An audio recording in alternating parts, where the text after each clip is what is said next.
Hey guys, I'm Jose Otero and I'm here with Brian Altano. Hi. And we have a very interesting conversation for you today.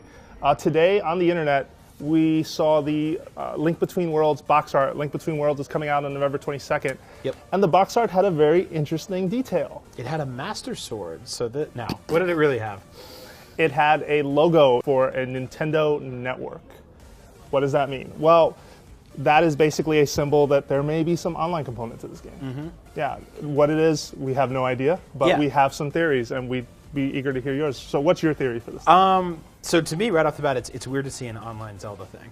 I have a couple of theories. One of them is that there might, I have a feeling Nintendo's going to start rolling out some Miiverse-shaped thing for the 3DS at some point, and I think that that will integrate with their next, string of games coming to the 3DS. But my biggest guess, obviously more than anything, is that it's something to do with another Four Swords. Some sort of interactive multiplayer Zelda game. I feel like they get a lot more experimental with the handheld Zeldas, and they a lot of them have multiplayer. The last few handheld Zelda games have been like, well, here's a multiplayer game. That's right. Try it out. Yeah. And they don't do that so much on consoles, or at all, really, unless you think about Four Swords for GameCube, which was the last one, really. But my guess is something like that. I don't know how it's going to play. In a perfect world, I think it will play like the game does, where you can turn from 2D to 3D, where there's 4 players turning into walls and coming back out. Like, that would be crazy. Yeah. So, I don't know. What are you thinking? So, first of all, I think that's a great guess, Yeah. just because the first time that A Link to the Past was remade, they had the Four Swords mode attached to it. It was on the Game Boy Advance back in the 2000s. I think that this is an experiment possibly with DLC.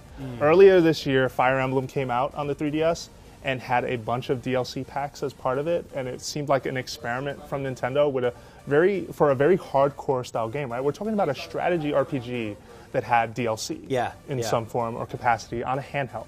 So I want to say I hope this is them experimenting with maybe downloadable, quests or something. Like a temple or something? Yeah, and this may sound like heresy to Zelda kids at home right now, and that might be you. And I'm sorry. It's me. I'm sitting right here. Yeah, right? But I feel like Nintendo took a risk with Fire Emblem, and it looks like it paid off, right? They had a bunch of DLC content for that. Sure. So I think why not do it with one of the most revered action RPGs of all time? Yeah, and I think they have the sensibility of handling stuff like that. I mean, the Zelda purist like I was, I started playing Zelda when the first ones came out. A few years ago would have said, I don't ever want motion controls in my Zelda games, and I don't ever want multiplayer, and I want no first person, anything like that. Right.